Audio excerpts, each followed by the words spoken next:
सत्यमेव जयते में आपने ये बात कह दी, लेकिन फिल्म में आपने भी कई ऐसी की हुई हैं। जी हाँ, और मुझे बड़ा दुख होता है, मुझे शर्म आती है कि मैंने ऐसी कई फिल्में की हैं जिसमें जो ऐसे सीन्स थे जो हमें नहीं करने चाहिए थे, हमें नहीं दिखाने चाहिए थे।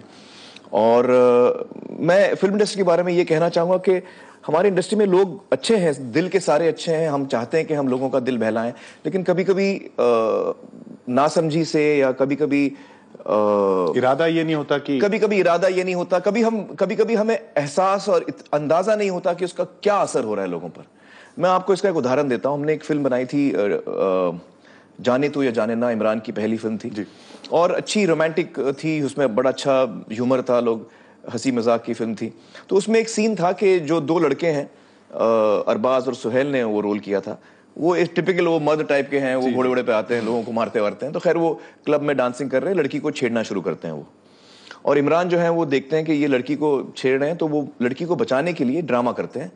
और ये ड्रामा करते हैं कि जैसे कि वो लड़की के साथ उनका कुछ संबंध रहा है, और कहते हैं कि तुमने मुझे एड्स दे दिया, तुम्हारे वजह से मुझे एड्स हुआ है, लड़की को कहा उन्होंने। तो अरबाज और सलमान के जो किरदार हैं वो डर के फिर लड़की से पीछे हट जाते हैं, और इस तरह से इमरान जो है उस लड़की को वहाँ से बचा लेते हैं, वहाँ से दूर ले जाते हैं। तो ये कॉमेडी सीन था, सबको पसंद आया, सब हंसे, और रिलीज हुई फिल्म बड़ी कामयाब हुई। उसके बाद 2-3 महीने के बाद मुझे एक चिट्ठी आई। वो चिट्ठी एक लड़की ने लिखी थी और उसमें कहा था कि आपकी फिल्में हम बड़ी पसंद करते हैं और हम आपके बहुत बड़े फ़ैन हैं, लेकिन आपकी जो पिछली ये फिल्म आई थी, फिल्म तो अच्छी थी, लेकिन उसमें एक चीज़ थी जो जिससे हमें बड़ा दुख हुआ।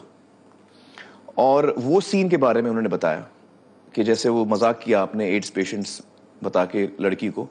तो मेरी बहन, मैं आपको बताना चाहती हूँ कि मेरी बहन जो है उसे एड्स है, और जिस तरह आपने एक एड्स पेशेंट का मजाक उड़ाया है या उसको ऐसे और जिस तरह आपने एक एड्स पेशेंट का मजाक उड़ाया है या उसको ऐसे ऐसे तरह से दिखाया है कि जैसे हमें उससे दूर भागना है, उससे दूर हटाना है, उससे हम नफरत करें, उससे हमें घृणा है। तो ये जो सीख आपने एक तरह से सबकॉन्शियसली आपने लोगों को दी है, वो शायद ठीक नहीं थी, और मुझे बड़ा लगा क्योंकि मेरी बहन इस मर्ज से गुजर रही है। तो मुझे बड़ा दुख हुआ उस वक्त। मुझे लगा यार ये हमने अनजाने में बड़ी भूल हुई हमसे, क्योंकि बहुत सारे लोग होंगे जो एड्स पेशेंट्स हैं और उनको उनके जज्बात को हमने ठेस पहुंचाई है। उस वक्त हमें अंदाजा नहीं था किशोर जी। तो मैंने फिर चिट्ठी लिखी उस लड़की को और मैंने माफ़ी मांगी उससे कि हमसे ये गलती हुई है और ये अनजाने में हमसे गलती हुई है, और आइंदा हम और ज़्यादा ख्याल रखेंगे कि हम अपने सीन से किसी को दुख तो नहीं पहुंचा रहे हैं, कुछ गलत चीज़ तो नहीं कह रहे हैं। तो कभी कभी अनजाने में ऐसी चीज़ें हो जाती हैं।